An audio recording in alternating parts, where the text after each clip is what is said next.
Alright guys, it's Stuart from Silver Arrow Gaming and welcome back to Forza Motorsport 6. Today is another episode of Car Wars. Today's episode is a JDM shootout between the Nissan Skyline GTR R34 and the Toyota Supra.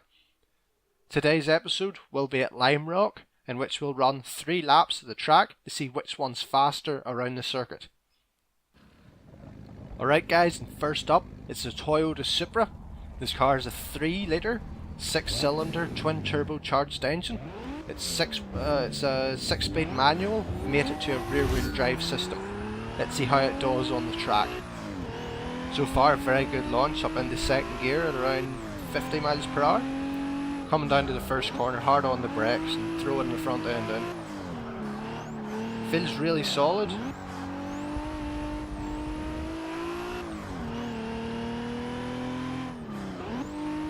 Again, hard on the brakes, making sure we get the car stopped, slowed down for the corner so we can throw the front end in and get it around at a reasonable speed. Here we kick the back end out and get her sideways. Of course that's something we can't do with the Skyline as it's all-wheel drive. Come down here, just kick it down into third for this corner. Unfortunately I ran the curb a bit there, best to keep it off.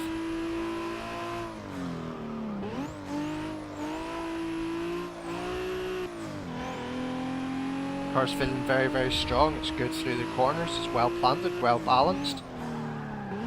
Of course here I kind of understeer a bit wide, I went in a bit too fast and just wasn't concentrating enough. Bit of a rookie mistake. But of course we'll forget about that and we'll continue on down the straightaway, down the start finish straight at about 120 miles per hour whenever we get on the brakes again for the first corner. Accidentally put too much power down, spun up the rear wheels and the car started to pull a bit. Luckily enough, just keeping it under control, we can still get around the corner, still maintain a good amount of speed. All these corners here, just carrying second gear, making sure we're staying in the power band, making sure the turbochargers are producing full boost. Come down here, just keep it in third, keep the speed up. Unfortunately I ran a bit wide there. You're jumping on the brakes at around 90 miles per hour. Hopefully we get this corner right this time. Last time it was a bit dodgy, we were all over the place. And of course coming down the back straight again, sitting in fourth gear around 120 miles per hour. Again 125-ish miles per hour whenever we jump on the brakes and prepare for the first corner. Had to go down a gear, bogged down the car, just wasn't feeling powerful, wasn't feeling fast. Get it down into second gear and get all the power out of the engine. This car produces about 320 brake horsepower to the rear wheels. It's got a sequential turbocharger or twin turbocharger setup, meaning one turbocharger will come on at a low RPM to ensure that you're not losing the low end torque and power that you require to get your car moving off at a good speed. 0 to 60 time for this car is about 5.3 seconds and its top speed is about 155 miles per hour. Of course the last corner there, carrying about 80 miles per hour through it. And this is the last lap. We're coming across the line with a reasonable time of a 1 minute 4.740. That's a really good time for a powerful rear-wheel drive Japanese car. Remember, this car is a C-Class, it's unmodified, so it's very well balanced for an unmodified Japanese car. Now, we'll get the Nissan Skyline up and see how it compares on the track. And we are back with the R34 GTR Skyline. Only this time, this has got an all-wheel drive system, 6-speed manual transmission and a 2.6 litre twin turbocharged inline 6. Car launches badly. That was my own fault, it was a bad launch.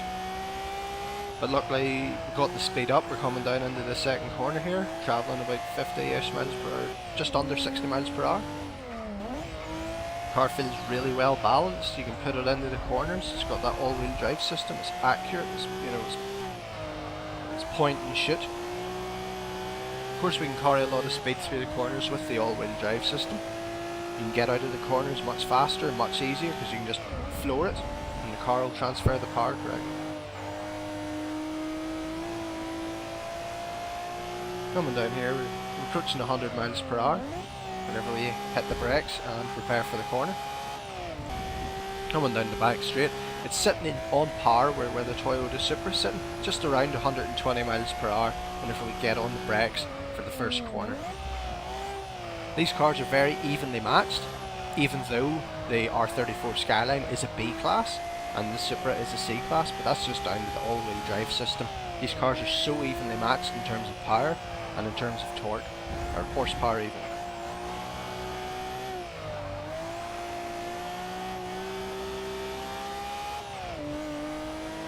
Again, we're sitting 70-80 miles per hour in the corners because of that all-wheel drive system and because of how planted the car is on the road.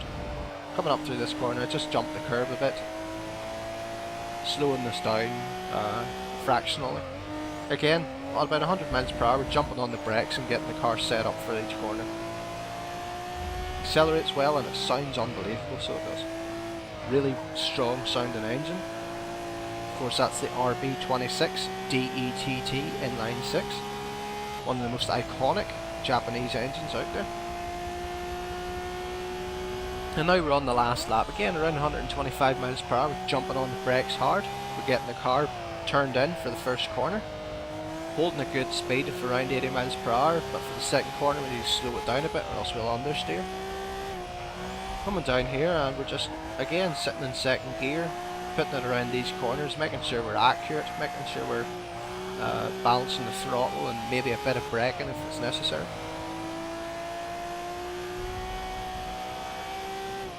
Come down here, again hard on the brakes, making sure we're hard on the brakes and making sure we're getting the car stopped in time.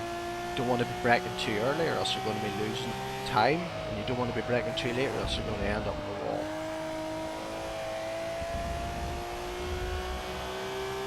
.100 miles per hour, again hard on the brakes. The car just sails around the corner, no problems at all, no drama at all. Coming down here for the last lap. Posting 102.186, that's 2 seconds in difference. And these cars are separated by about 100 PI. That's really good in terms of what the Toyota Supra can do for being a rear wheel drive car. But I'm going to end the video here. Thank you so much for watching. If you have any suggestions for cars you'd like to see, leave them down in the comment section below. This has been Stuart with Silver Arrow Gaming. Thank you very much for watching, and I'll see you in the next video. Goodbye.